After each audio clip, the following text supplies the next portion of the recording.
السلام علیکم ورحمۃ اللہ وبرکاتہ۔ کیا آپ چاہتے ہیں کہ آپ واقعی میں ہی اپنے اصل دشمن سے ملیں؟ تو ایک کام کیجئے، آج گھر جائیں اور شیشے میں اپنی شکل دیکھیں، کیونکہ آپ کا اصل دشمن آپ خود ہیں۔ جو بھی مسئلے مسائل آپ کی زندگی میں ہے نا، it is because of you. You are in control of your life. آج جو آپ کا جو بھی حال ہے، اگر آپ اس سے خوش ہیں تو کریڈٹ بھی آپ کو جاتا ہے، اگر آپ اس سے گلا اور شکوہ کر رہے ہیں تو اس کا وبال بھی آپ پر جاتا ہے، کیونکہ آپ کے جو ماضی کے جو آپ نے کچھ ڈیسیژن لیے، آپ کا آج اس کا نتیجہ ہے۔ اور اگر آپ کو آپ نے آج کی شکل پسند نہیں ہے تو آپ اپنا جیسا آج چاہتے ہیں اپنے فیوچر کے لیے پھر ویسے پلان کریں جیسے ہونا چاہیے۔ اپنی غلطی کو دیکھیں کہ آپ نے کیا غلطی کی تھی، ٹھیک ہے، آپ سے کیا غلطیاں ہوئی، کس وجہ سے آپ یہاں پہ اس سچویشن پہ لینڈ کیے، اور جب آپ ایسے اس کو دیکھیں گے تو اس میں آپ کو ریئلائز ہوگا کہ آپ نے کیا کیا غلطی کی۔ اگر آپ ایسا نہیں کرتے تو ایسا ہو جاتا، یہ نہیں کرتے تو ایسا ہو جاتا۔ Learn from it and then apply learned knowledge in your life today, and inshallah your future will be in accordance with your expected state of being. So زندگی جو ہے نا، یہ ایک ایکسپیرینس ہے۔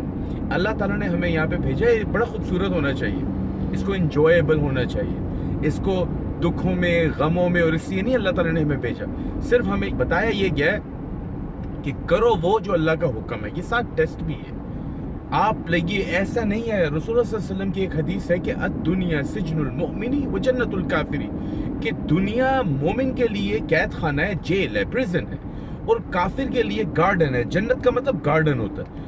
گارڈن میں کیا کرتے ہو آپ؟ گھومتے پھرتے ہو، انجوائے کر رہے ہو، فکر ہی کوئی نہیں ہے، لیکن یہ مگر جو مومن ہے اس کو پتا کہ ہاں یہ ساری اٹریکشنز ہیں، سب کچھ ہے، but at the same time because I'm being tested, right? I have to go back and I have to report, and upon my performance I will be ultimately rewarded. جس کو اللہ تعالیٰ نے قرآن پاک میں بے انتہا ٹائم گیا، اولئک هم الفائزون، یہ ہیں در حقیقت اصل کامیاب ہونے والے لوگ۔ تو اللہ تعالیٰ ہمیں سب کو اپنی اصل دشمن اپنی نفس سے بچنے کی توفیق عطا فرمائے، ہمیں ہمارے سے بچنے کی۔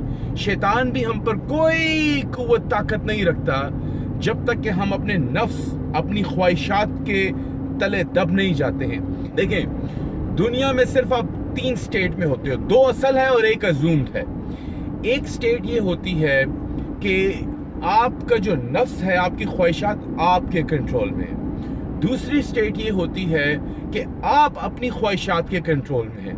تیسرا دکھ ہے، سمجھ آئیے، ایسا نہیں ہو سکتا ہے کہ آپ اپنی کچھ اپنی خواہشات کے کنٹرول میں، کچھ آپ کی خواہشات آپ کے کنٹرول میں۔ یہ دکھ ہے۔ اٹس اے ویری ویری، کیا اس کا ورڈ ہوگا، it's an undescribable, yeah, it's an undescribable experience to be in that state. لیکن جہاں پہ نہ آپ انجوائے کر سکتے ہو نہ کچھ، تو جب آپ کو اللہ تعالیٰ کی طرف سے حکمت مل جاتی ہے اور آپ اپنے اصل کو سمجھ جاتے ہو کہ آپ اس دنیا میں کیا کرنے آئے ہو، آپ ایک ٹرائل کے اوپر ہو اور اللہ تعالیٰ آپ کو ٹیسٹ کر رہا ہے۔ یس، اس نے آپ کو اجازت دی ہے، چھوٹ دی ہے، آپ کو اختیار دی ہے، آپ بہت سارے کام کر سکتے ہو۔ اب اس اختیار کو لے کر آپ کیا کرتے ہو؟ آپ کچھ ایسے کام کرتے ہو جس سے اپنی زندگی اور باقی سب لوگوں کی بھی زندگی بہتر بناتے ہو، تو اللہ تعالیٰ آپ کو ایمنسلی ریوارڈ کرے گا اس کے بعد۔ مگر اگر اسی اختیار کو لے کر آپ نے صرف اپنی ذات کے لیے اس کو استعمال کرنا شروع کر دیا، جس سے آپ کو تو فائدہ پہنچا، دوسروں کو نقصان پہنچا، آپ لذتوں میں لگ گئے، دنیاوی لذتوں میں، تو پھر یاد رکھیے گا کہ پھر تو بڑی سخت سزا ہے اس کی۔ پھر اللہ تعالیٰ آپ سے پوچھیں گے کہ میں نے جو یہ اختیار دیا تھا، یہ کیا کیا تم نے اس کا؟ تو اس لیے اپنے اللہ تعالیٰ سے دعا ہے کہ ہمیں اپنے آپ سے بچنے کی توفیق عطا فرمائے، اپنے جو ہمارے خواہشات ہیں ان کو اپنے کنٹرول میں رکھنے کی توفیق عطا فرمائے۔ وہ بھی توفیق صرف اس وقت عطا فرمائے کہ جب آپ کوشش کریں گے۔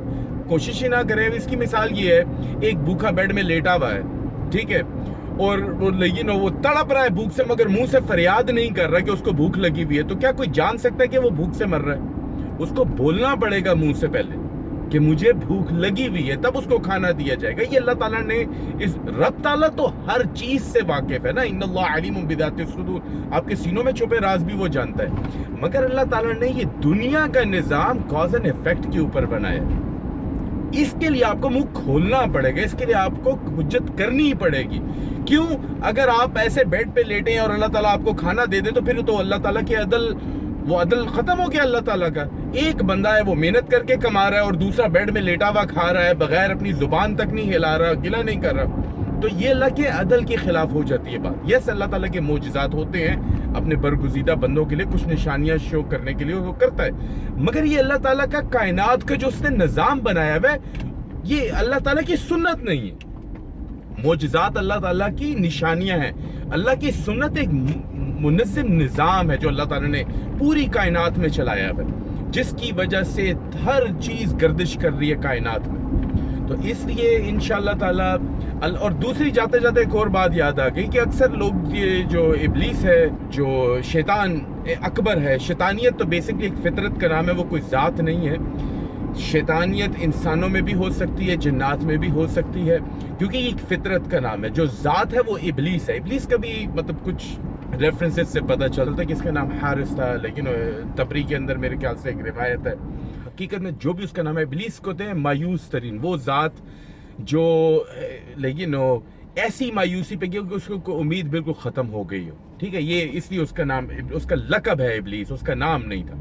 تو ابلیس کے اندر وہ شیطان اکبر ہے، شیطانیت کی اس کو جو اللہ، اچھا ایک اور اللہ تعالیٰ نے کیوں ابلیس کو اتنی قدرت اور یہ دی؟ ابلیس کو آپ کیا سمجھتے تھے؟ وہ کوئی کھوکھے پہ کام کرنے والا چھوٹو تھا جس کو اللہ تعالیٰ نے اس نے ریکویسٹ کی اور اللہ تعالیٰ نے اس کو اتنی طاقت دے دی، نہ اس کو موت آنی ہے قیامت تک۔ ایک واحد اللہ تعالیٰ کے بعد ایک واحد ذات ہے، مطلب فرشتوں کا تو جو مقام ہے میں ان کے نہیں، میں ان فرشتے تو اللہ کے حکم کے خلاف نہیں کر سکتے نا، میں اس ذات کی بات کروں جو اللہ کے حکم کے خلاف جا سکتے، جو اللہ تعالیٰ نے اس کو قدرت دی ہوئی ہے۔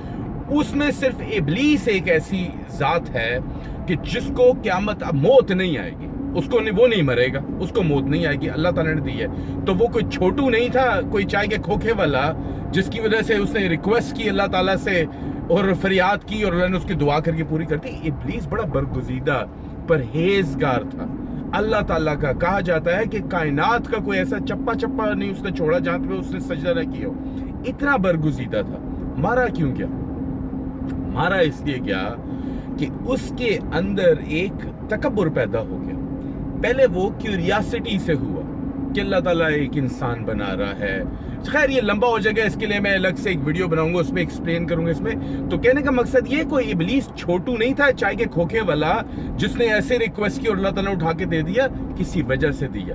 یہ اللہ تعالیٰ کا ایک نظام ہے۔ انشاءاللہ تعالیٰ میں جب یہ ویڈیو ریلیز کروں گا اس میں بڑا ایکسپلین کروں گا، آپ کو مزہ آئے گا، اور خالی مزے لینے کے لیے نہیں ہے بتا رہا ہوں، سیکھنے کے لیے۔ اللہ تعالیٰ نے سورہ لیکن یوسف میں بھی اللہ پروردگار نے کہا ہے کہ مطلب یہ قرآن پاک جو آپ کو پڑھا جاتا ہے یوسف علیہ السلام کا جو واقعہ ہے، یہ مزے چسکے لینے کے لیے نہیں ہے، نصیحت لینے کے لیے۔